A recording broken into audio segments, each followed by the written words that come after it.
پنجشیر کې د طالبانو په یو کمین کې 9 جبهې مقاومت غړي وژل شوي دي.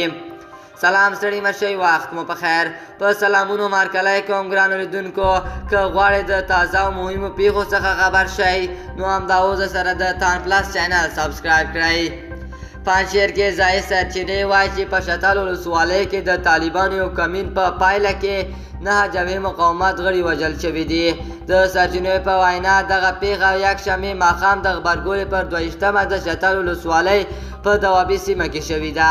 سرچینې زیاتوي چې په دغه کمین کې کابو و جبهې مقاومت غړي ټپیان شوي هم دي. پرون هم په پنجشیر کې د مقاومت جبهې او طالبانو ترمنځ سخته نښته وشوه. دغه نښته د جبهې مقاومت ځواکونو په وژل کېدو پای ته ورسېده. دوستانو زموږ چمتوکلی خبر تر همدې ځای پورې و. د نورو خبرونو دپاره زموږ یوټیوب چینل در سره سبسکرایب کړئ. الله پامان.